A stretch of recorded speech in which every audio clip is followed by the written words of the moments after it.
Today on Students Over Systems, we're focusing on the pernicious influence of teachers' unions. Paul Zimmerman with the Defense of Freedom Institute joins us to discuss teacher unions accountability.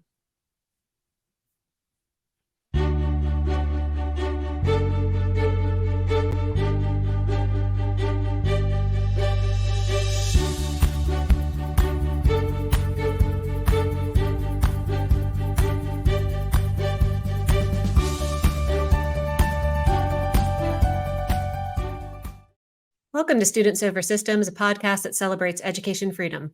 I'm your host, Jenny Gentles. At Students Over Systems, we typically talk with the creators, advocates, and beneficiaries of education freedom. On today's episode, however, we're focusing on the entities that cause the most harm in public education and do everything in their power to trap students in failing schools. And that's the teachers' unions. For this important conversation, we're joined by Paul Zimmerman. Paul leads the Defense of Freedom Institute's Teacher Unions Accountability Project. He previously served as counsel at the U.S. Department of Commerce and held a variety of positions with the Federalist Society. Paul, thank you so much for joining us. Thank you very much for having me, Jenny.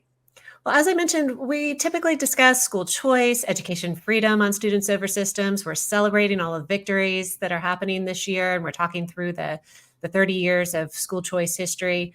And we find episode after episode, the teachers' unions are frequently mentioned. With both of the teachers' unions, the American Federation of Teachers and the National Education Associations meeting this summer, we wanted to bring you on to discuss the role that teachers' unions play in K-12 education. And we appreciate learning more about the work that you're doing at DFI, Defense of Freedom Institute. So let's start with a product that you have created, the Corrupt Bargain, how unions use collective bargaining to impose their political agendas on schools. What was the goal of that publication? So what we really wanted to do with that publication is take a look at the collective bargaining agreements that teacher unions agree with public K through 12 local school districts. And take a look at what those agreements actually say. What are teacher unions actually trying to accomplish through those agreements? And what we found was that in some of the most heavily unionized school districts throughout the country, and some of the biggest school districts throughout the country, those unions are really using those collective bargaining agreements to advance a radical ideological agenda when it comes to indoctrinating students into woke principles, when it comes to school discipline methods, ensuring that the school district disciplines people and students differently based on race. And so we found a lot of these provisions in some of the largest school districts. We published a report on that, just spotlighting some of those really troubling provisions. These are not parts of their contract that you would assume would be in these collective bargaining agreements, which would relate to salary, of course, and benefits of the teachers involved. But some of them are really, including the disciplinary provisions on things like restorative justice, they do a disservice to teachers. So we were really disappointed, but perhaps not surprised to find some of these provisions in these collective bargaining agreements. Well, many parents and community members might be surprised. They might hear about their local teachers union striking and they assume it's because, well, the teachers are underpaid, of course, and so they must be striking in order to ensure that their salaries are increased. But what you mentioned in the report is that these collective agreements can span hundreds of pages, contain nearly impenetrable jargon, evade electoral accountability, and effectively impose leftist policy goals on school systems as a matter of contract. Let's start with the beginning there. Span hundreds of pages. That's definitely more than just their salaries that's being negotiated there. Can you walk us through a collective bargaining process that would lead to a product that's this huge? Yeah, absolutely. Well, I would raise the Minneapolis Teachers Union collective bargaining process with that school district, where essentially the teachers union used a strike and a time without an agreement to negotiate a deal that was reached at about 3 o'clock in the morning that imposed duties on the district to to fire white teachers prior to firing teachers of color, and provided other benefits to employees of color in that school district that white teachers didn't have access to. So, I mean, I think teachers are exercising leverage when their contract runs out. We've seen various contracts coming to an end recently in Los Angeles and New York. And really, the people in those districts need to pay attention to the negotiation process in those districts to ensure that these kind of woke, progressive ideological provisions aren't taking precedence over just simple salary and benefits. These agreements spanning hundreds of pages. I know that they know that parents don't have time to just parse these like legalese provisions and take a look at what's really happening there. But we tried to do that some in our report. We hope that it encourages parents and teachers, to be honest, across the country to really look into the agreements that their unions are striking with the school districts.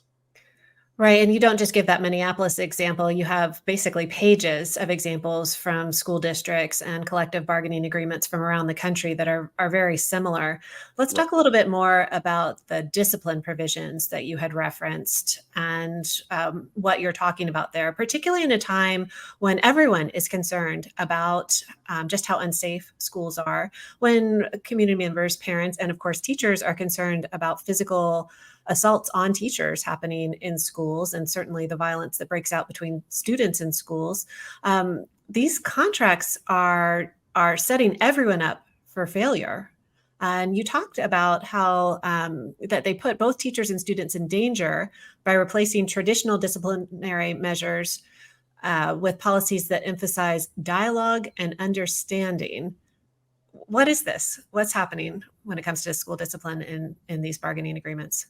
Well, I would do a brief history of this. I think it goes back at least to the Obama administration, where the Obama Department of Education looked at school disciplinary data and decided that schools were the outcomes of the discipline in K through 12 public schools wasn't being meted out on an equal basis between races, and so they went after school districts with guidance to tell them, hey, you have to have equal outcomes in your disciplinary techniques. And I think this is essentially in line with that, the restorative justice principles.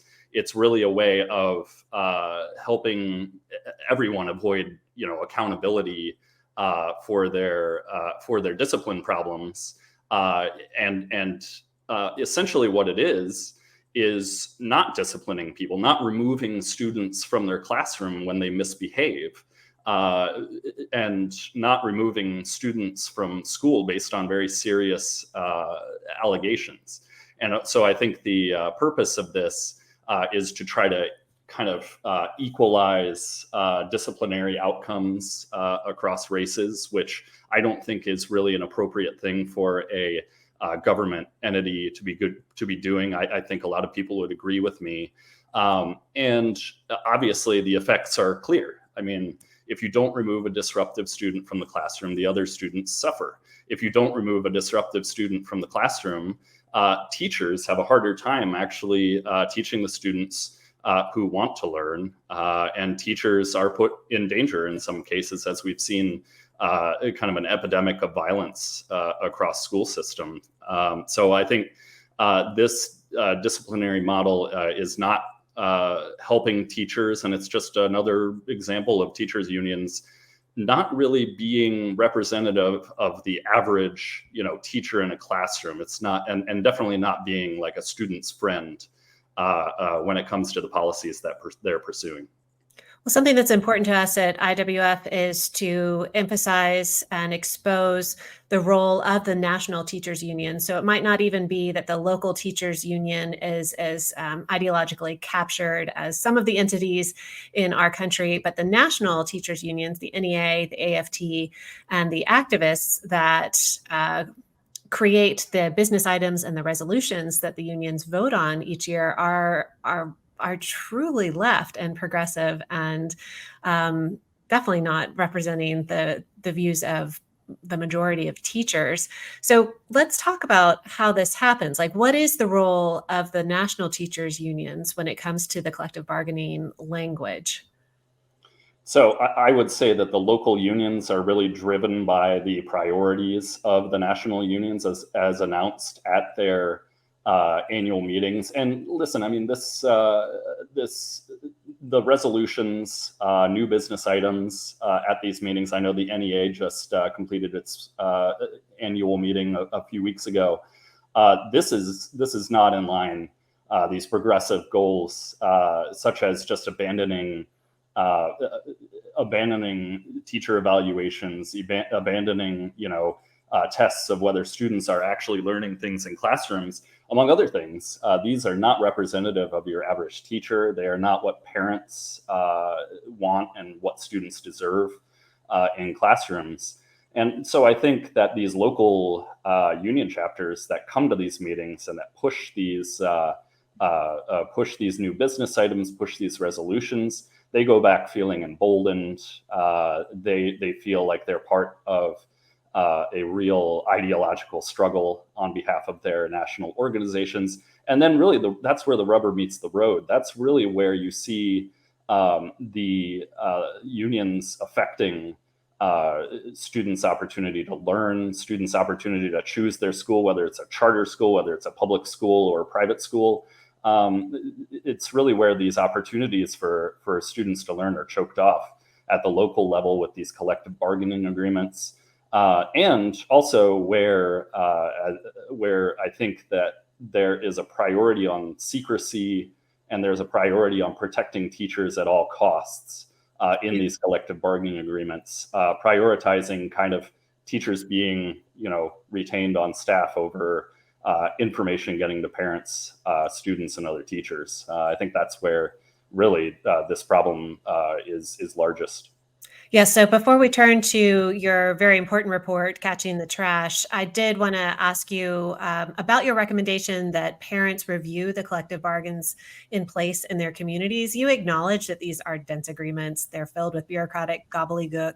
They're negotiated in the shadows without knowledge of the public. So tell us how parents would find the documents and what specifically should they look for? Yeah, so school districts keep these collective bargaining agreements on their website. I would just go to your local school district's website, go to an employment section. You can even Google your school district plus collective bargaining agreement, and that should come up. I apologize for anyone who actually has to go through these things. They are very dry for the most part until you hit upon something that is that just doesn't belong in there. But I think that everyone owes it to their children if they have a student in the school system to look at what the teachers unions are actually trying to do and to make sure that the school system is not promoting progressive politics over the safety and well-being of students in the system. Right. And historically, there would have been a local education beat reporter at the local paper covering and exposing this. We don't have that as much anymore. So that does put the responsibility on the parents to go and look into what's happening and pull it out of the shadows, shine the light on these local bargaining agreements. All right. So you wrote a report more recently called Catching the Trash, Holding Teachers Unions, School Districts, and the U.S. Department of Education Accountable for the Epidemic of Sexual Abuse in Public Schools. And Paul, to be honest, like nobody really wants to talk about this, right? This is a really uncomfortable conversation, but we need to, because what you found when you looked at data from the U.S. Department of Education's Office of Civil Rights was that sexual violence in public K-12 schools more than tripled over about a 9-year period. Tell us a little bit more about that finding. What do you mean when you say it tripled? So every school district is required to enforce a federal statute that most people have heard of called Title IX when responding to sexual assault complaints and sexual abuse complaints in their district. And if the school district doesn't respond properly, then students and parents have a right to file a complaint with the Office for Civil Rights against their school district. And that's something everyone should know. Between 2010 and 2019, the number of sexual violence complaints filed with the Office for Civil Rights more than tripled, as you referred to. And I would just pinpoint between the school years 2015 and 16 and 2017 and 18, which are the last years for which we have data for the Education Department's civil rights data collection. Incidents of sexual violence in K through 12 schools rose by 43% to nearly 14,000 incidents. And incidents of rape or attempted rape rose by 74% to 685 incidents. And that's a national survey of at least 17,000 school districts or schools across the country. This is a disturbing trend. This is why we decided to really look into the phenomenon and the epidemic of sexual abuse in schools, and really look at what's happening. Why are schools failing to keep students safe, and why is this epidemic kind of on the rise? As well as, what should each actor, whether it's at the local, state, or federal level, be doing about this? And so these are incidents that have been reported up through the chain to the district, to the state, to the federal government, because they weren't resolved at some point or addressed. So this likely underreports the extent of the issue, I would think, which is extremely alarming. Were you able to look at the data and determine which of these incidents were teachers abusing students versus just student-to-student abuse? So not in this particular data, and that is actually a key drawback in the data right now that I mention in the report. We really need to know to what extent is this student-on-student sexual violence, and to what extent is this employee-on-student sexual violence, because I think those two are unacceptable. But they're a little different in terms of, what would you do about it? So in the civil rights data collection, the department during the Betsy DeVos education department era started to collect data on, all right, how many of these are actually employee on student sexual abuse allegations, and how many of these are incidents in which teachers are allowed to quietly resign and move elsewhere, rather than actually face an investigation. In the Biden administration, they tried to put a halt to those questions. They tried to axe those questions from the CRDC until a large public outcry stopped the administration from doing that. So I think that's just indicative of something that we point out in the report, which is that I don't think that when it comes to potentially ruffling the feathers of the teacher unions, I don't think that the education department is really interested in doing that, even at the expense of finding out more about such a horrible phenomenon that's happening across the country. All right, so you called the report Catching the Trash, and you wrote that administrators choose to allow the abuser, the teacher, to operate in the shadows or quietly transfer the teacher to another school or district to find new victims and restart the cycle of abuse. Tell us about some of these incidences in school districts happening around the country. Yeah, absolutely. The one example that is particularly troubling was pointed out in the Chicago Tribune's Betrayed series, which is just great, and everyone should check that out. It's very it's horrible what they outlined happened in the Chicago public schools, and what really continues to happen in those schools. But a teacher started out in Wisconsin, got in trouble in mid-year, had a conference with his union rep and the principal of the school, who agreed to destroy all files related to the teacher's misconduct, never speak of it again, never refer it to any future employer. A few years later, he pops up in the Chicago public schools at a school for kids with behavioral and emotional issues. He, according to the allegations from students in his class, he invites them home with him to watch movies in his bed. He allows them to access pornography on his computer. He strokes the pants zipper of one of his students, and after that, after those allegations surfaced, he was allowed to resign from that school, and the school said that it wasn't going to say anything negative about his record in return for him just slipping away, not making a big deal about getting terminated, removed from his position. And lo and behold, he pops up again in the Florida schools, which receive no information on these things. This is happening too much throughout the country. It's called passing the trash. It is basically a function in which not just teacher unions, but I just think the public school bureaucracy of which the teacher unions are a part, make it so hard to remove teachers that instead they're just allowed to slip away under allegations of sexual misconduct instead of being properly investigated and instead of the proper process being applied to them. And so we really need to look at this issue. I think people need to be aware of this issue and make their school districts aware of the issue throughout the country. So this horrible situation that you told us about, Wisconsin, Chicago, Florida, it's not so very unusual. Apparently, there was a 2018 study that found that a teacher accused of abuse is on average passed to 3 different school districts and could have up to 73 victims. So you're not talking about an anomaly or some sort of extreme example. You're talking about an average example of an abuser in the system. What is the role of the union? You mentioned the union rep helped make it go away, I guess, as far as the document trail. What else is the union doing in this process?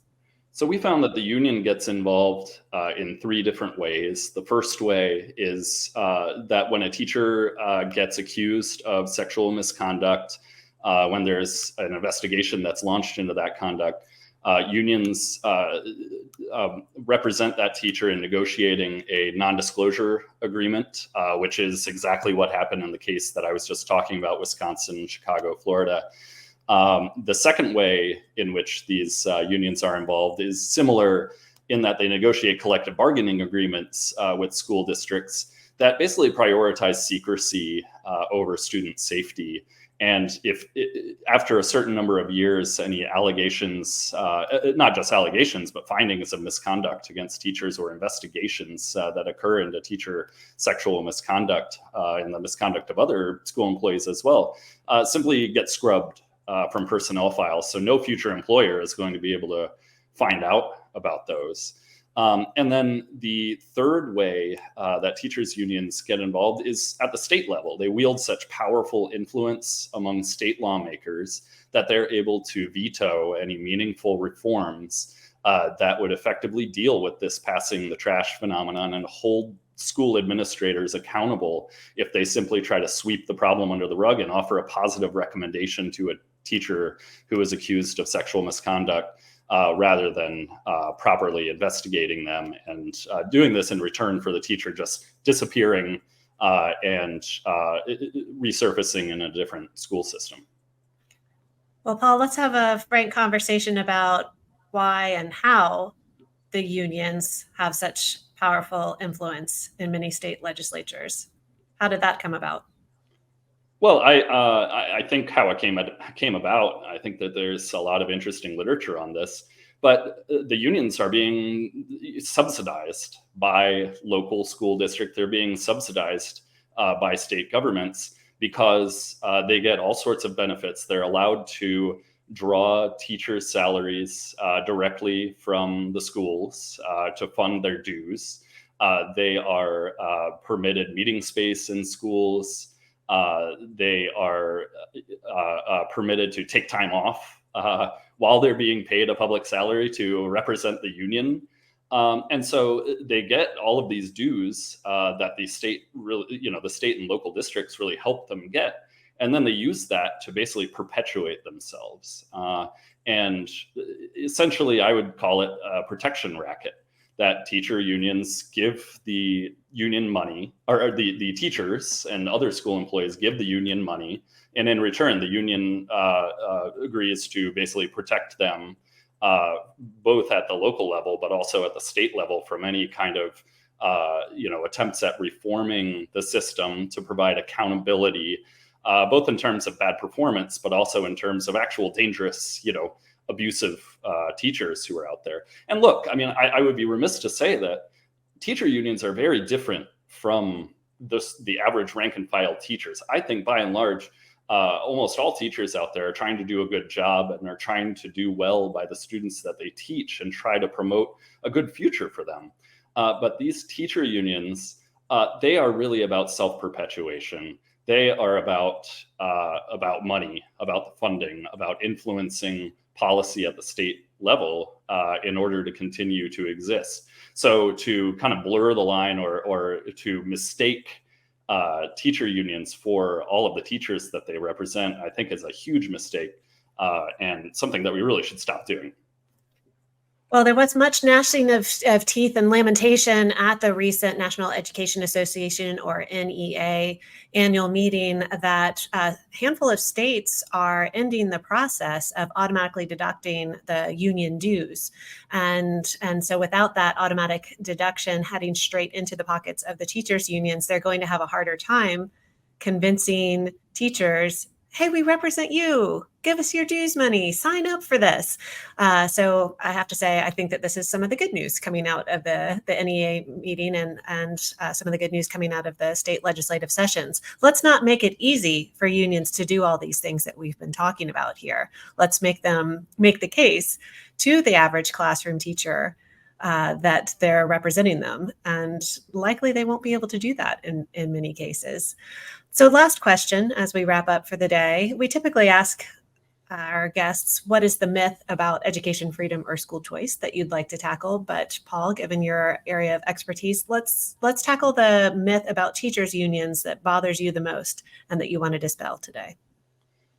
I think that the myth that I would like to dispel and that I think really needs to be dispelled is when the teacher union bosses, both at the National Education Association and the American Federation for Teachers, say that teacher interests are the same always as teacher union interests are the same as student interests, that they represent the students just as much as they represent the progressive political agenda that they're really pursuing. That is a myth.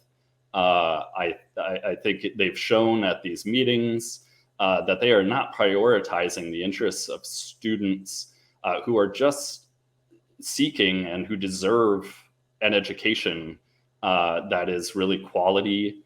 And whether they can seek that at a charter school, they can seek that at a public school or a private school. Teacher unions do not want that. They don't have that interest at heart.